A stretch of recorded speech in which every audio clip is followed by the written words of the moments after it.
అని దైవజనుడు మరి డాక్టర్ స్టీవెన్సన్ గారి ద్వారా దేవుడు పాడించిన పాట. పరిశుద్ధ గ్రంథములు చూస్తే యెహోవా దేవుడు గాగల జనులు ధన్యులు. ఇక్కడ చూస్తే సేవకుడా నీ భాగ్యం ఎంత గొప్పది, సేవ చేయు నీ బ్రతుకు ధన్యమైనది. దేవుని సేవ చేస్తున్న వారి యొక్క బ్రతుకులు దేవుడు దీవెనకరంగా మారుస్తాడు. కానీ ఆ దీవెనలు మనం పొందుకోవాలంటే దేవుని యొక్క ఆజ్ఞలను, దేవుని యొక్క కట్టడలను, దేవుని యొక్క నియమాలను మనం అనుసరించాలని ఈ సమయంలో దైవ సేవకులుగా మీకు తెలియజేస్తున్నాం. దేవునికి స్తోత్రం, హల్లెలూయా. చూడండి, పరిశుద్ధ గ్రంథంలో ఒక మాట మనం జ్ఞాపకం చేసుకుందాం. హెబ్రీయులకు రాసిన పత్రిక అపోస్తలుడైన పౌలు గారు చెప్తున్న సత్యాన్ని జ్ఞాపకం చేసుకుందాం. హెబ్రీయులకు రాసిన పత్రిక 6వ అధ్యాయం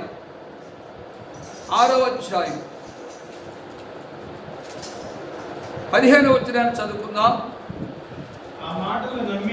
ఆ మాటలు నమ్మి అతడు ఓర్పుతో సహించి ఆ వాగ్దాన ఫలము పొందే. చూడండి, ఇక్కడ చదువుకున్న లేఖన భాగంలో అపోస్తలుడైన పౌలు గారు 6వ అధ్యాయం 15వ వచనంలో చెప్పిన మాట ఏమిటంటే, ఆ మాట నమ్మి అతడు ఓర్పుతో సహించి ఆ వాగ్దాన ఫలము పొందెను. వాగ్దాన ఫలము పొందెను. ఏ మాటను? జీవము కలిగిన దేవుని మాటను నమ్మి. ఎవరు అని ఆలోచన చేస్తే పరిశుద్ధ గ్రంథంలో మరి విశ్వాసులకు తండ్రి అయినటువంటి అబ్రహాము గారు మనకు కనపడుతున్నారు. అతని పేరు అబ్రాము. అబ్రాము అనగా విగ్రహారాధికుడు. అబ్రాము తండ్రి తెరాహు వంశావళి ఏంటంటే విగ్రహాలు తయారు చేసి బిజినెస్ చేసేవారు. అబ్రహాము తండ్రి గారు విగ్రహాలు తయారు చేసి అదొక వ్యాపారం చేస్తూ డబ్బు బాగా సంపాదిస్తూ ఉండేటువంటి వారు. అలాంటి విగ్రహారాధన కుటుంబంలో అబ్రాహామును దేవుడు ఎన్నిక చేసుకొని పిలుచుకున్నాడు. ఎందుకంటే అతడు ఒక నమ్మకస్తుడిగా తన తండ్రి దగ్గర మరి ఆ విధేయత కలిగి పరిచయం చేస్తున్నాడు. ఇతడైతే ఆత్మ సంబంధమైన పరిచయం చేస్తాడని ముఖ్య ఉద్దేశంతో దేవుడు ఏర్పాటు చేసుకున్నాడేమో అని నేను అనుకుంటాను. అనుకున్న మాట ప్రకారముగా చూస్తే దేవుడు ఏదైతే పిలుచుకున్నాడో పిలుపు మేరకు అబ్రాహాము దేవునికి లోపడ్డాడు. దేవునికి స్తోత్రం, హల్లెలూయా. అబ్రాహాము దేవుని లోపడ్డాడు. అది ఇక్కడ చూస్తే ఆ మాట నమ్మి అతడు ఓర్పుతో సహించి ఆ వాగ్దానం ఫలం పొందాడు. దేవుని మాటలు నమ్మి దేవుని మాటకు లోపడి అబ్రాహాము మొదటిగా మరి తన కుటుంబాన్ని విడిచిపెట్టాడు. చూడు, ఆదికాండం 12వ అధ్యాయంలో మనకు కనపడుతుంది. దేవుడు మాట్లాడు, అబ్రాహామా నీ బంధువులు ఒకటి నీ దేశం నుండి నీ బంధువుల యొద్ద నుండి నీ తండ్రి ఇంటి నుండి బయలుదేరి నేను నీకు చూపించు దేశమునకు వెళ్ళుము. ఇక్కడ వెళ్ళుము. ఇది దేవుని యొక్క మాట. ఈ మాటను నమ్మే వెళ్ళాడు. ఈనాడు చాలా మంది కూడా దేవుని మాటను నమ్మి బయటికి వెళ్ళలేకపోతున్నారు. ఒకటి, గ్రామంలోంచి బయటికి వెళ్ళలేకపోతున్నారు. రెండవది, కులంలోంచి బయటికి వెళ్ళలేకపోతున్నారు. మూడవది, వారికున్న వ్యాపారంలోంచి బయటికి వెళ్ళలేకపోతున్నారు. నాలుగవది, వారికున్న ఉద్యోగంలోంచి బయటికి వెళ్ళలేకపోతున్నారు. ఐదవది, వారికున్న అలవాట్లలో నుంచి బయటికి రాలేకపోతున్నారు. కనుకనే అబ్రహాము వలె దీవించబడలేకపోతున్నారు, అబ్రహాము వలె ఆశీర్వించబడలేకపోతున్నారు. ఇక్కడ చదువుకునే లేఖన భాగంలో చూస్తే దేవుడు అబ్రహామును ఆయన పని కోసం పిలుచుకున్న తర్వాత దేవుని మాట విని దేవుడు చెప్పినట్లుగా మరి ఆయన అదంతా విడిచిపెట్టాడు. ఇంటిని విడిచిపెట్టాడు. ఊరు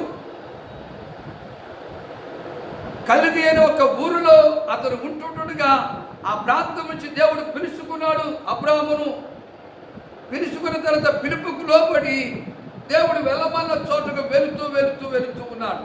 వెళ్ళాడు కాబట్టి అబ్రాహాము పేరు మార్చాడు. దేవుడు అబ్రహాముగా ఏర్పాటు చేశాడు.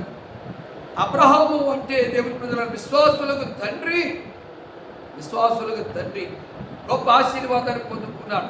ఈనాడు దేవుడు నన్ను పిలుచుకున్నాడు, దేవుడు నన్ను ఏర్పాటు చేసుకున్నాడు, దేవుడు మరి నన్ను పని చేయమన్నాడు అని చెప్పుకుంటూ ఉన్నారు. కానీ దేవుని మాట ప్రకారం చేయలేకపోతున్నారు, దేవుని వాక్య ప్రకారం చేయలేకపోతున్నారు. కనుకనే వారి యొక్క జీవితంలో దేవుని యొక్క ఆశీర్వాదాలు పొందుకోలేకపోతున్నారని దైవజనుడిగా నేను మనవి చేస్తున్నా.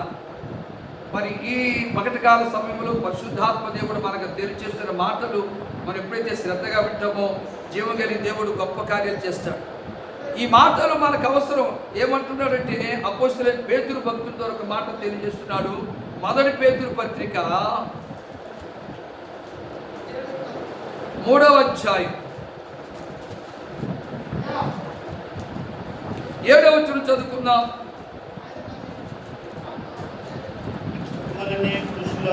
అటువలనే పురుషులారా జీవమును కృపావరములో మీ భార్యలు మీతో పాలివారి ఉన్నారని ఎరిగి ఎక్కువ బలహీనమైన గడ్డమని భార్యను సన్మానించి మీ ప్రార్థనలకు అభ్యంతరము కలగకుండునట్లు జ్ఞానము చొప్పున వారితో కాపురము చేయాలి. ఎందుకు ఈ విషయం చెప్తున్నట్టే మీ ప్రార్థనలకు ఆటంకము కలగకుండుటానికి. ఈ విషయాన్ని చాలామంది సేవకులు గ్రహించలేకపోతున్నారు. వారి యొక్క పరిచర్యలో మరి అనేక విధాలుగా సమస్యలు రావడానికి కారణం ఇది. అపోస్తలుడైన పేతురు గారు చెప్తున్న మాట ఏమిటంటే, అటువలే పురుషులారా జీవమును కృపావరములో మీ భార్యలు మీతో పాలువారి ఉన్నారని ఎరిగి మీ భార్యలు మీతో పాలువారి ఉన్నారని ఎరిగి ఎక్కువ బలహీనమైన ఘట్టమని భార్యను సన్మానించి. ఎక్కువ బలహీనమైన ఘట్టము. సేవకుడి యొక్క భార్యకు పిలుపు ఉండకపోవచ్చు. సేవకుడికి పిలుపుండి వివాహం చేసుకోలేని తర్వాత మరి సేవకుడు వివాహం చేసుకున్న తర్వాత భార్యకు పిలుపు లేకపోవచ్చు. పిలుపు లేనందువలన బలహీనమైన కట్టముగా ఉండి సేవా పరిచర్యలో ఎన్నో ఆటంకాలు, ఎన్నో అడ్డు రాళ్ళు ఎదురవుతున్నప్పుడు చాలామంది పరిచర్య కుంటబడినట్టుగా చూస్తున్నాం. చూడండి, నా చిన్నప్పుడు దైవజనులు రాజబాబు గారు పాటలు వినేవాడిని. మాది ఎక్కడో పశ్చిమ గోదావరి జిల్లా, వీరిది కృష్ణా జిల్లా. గండిగుంట అంటే పెద్ద పేరు మా ఏరియాలో. అప్పుడు ఏసన్న గారికి ఆ పేరు లేదు. రాజబాబు గారు పాటలు చాలా దైవికంగా ఉండేవి, ఆత్మ సంబంధంగా ఉండేవి. కానీ ఇక్కడ చూస్తే సమస్య రావడానికి కారణం ఏమిటంటే తన కుటుంబంలో భార్య సమస్య వల్ల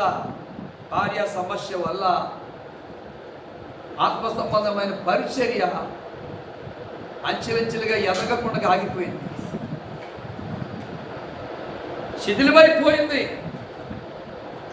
అలాంటి ఆత్మీయులు ఆత్మ సంబంధమైనటువంటి మాటలు పాటలుగా కూర్చి పాడినటువంటి మంచి కవి, మంచి రచయిత, మంచి గాయకులు, మంచి ఆత్మీయులు కూడా అని నేను విన్నాను. తర్వాత మరి దైవజనులు యేసన్న గారు బయటికి రావడం జరిగింది. ఆయన మరి సమర్పణ వేరు, ఆయన ప్రతిష్ఠత వేరు. కాబట్టి ఆయన పరిచర్యలో అనేకులు సహకారులుగా ఉండటం ద్వారా పరిచర్య అంచెలంచెలుగా అభివృద్ధి చెందించే వల్ల గుడారాల పండుగ చూస్తే ఎంతోమంది. అంతకుముందు పర్ణశాల పండుగ జరిగేది, రాజబాబు గారు పెట్టిన పర్ణశాల పండుగ చిన్నప్పుడు వినేవాళ్ళు. మా ఊరోళ్ళు, మా పక్కలు కూడా మరి సామాన్లు పట్టుకుని, ఏమంటే బియ్యము అవి పట్టుకుని వచ్చేవాళ్ళు. ఏంటంటే పర్ణశాల పండుగ అనేవాళ్ళు. మాకు అక్కడ అంత వెత్తగుండేది. కానీ ఇక్కడ భార్య లోటు వల్ల పరిచర్య అభివృద్ధి చెందలేకపోయింది. కాబట్టి దైవజనుడిగా తెలియజేస్తున్నాను, ఇక్కడ పేతురు గారు చెప్పిన మాట ఇదే. అటువలే పురుషులారా జీవమును కృపావరములో మీ భార్యలు మీతో పాలువారి ఉన్నారని ఎరిగి ఎక్కువ బలహీనమైన ఘట్టమని భార్యను సన్మానించి, నా కుర్చీ ప్లేస్గా కట్ చేస్తూ ఉంటుంది. అంత ఎక్కువ తీసుకోదు. ఆయన పని చూస్తున్నాడు, కుర్చీ దగ్గర వేసుకో, ఒకసారి కట్ చేయదని ముసలిలాగా దిగుతున్నాను, కట్ చేయి, గట్టి కట్ చేయి.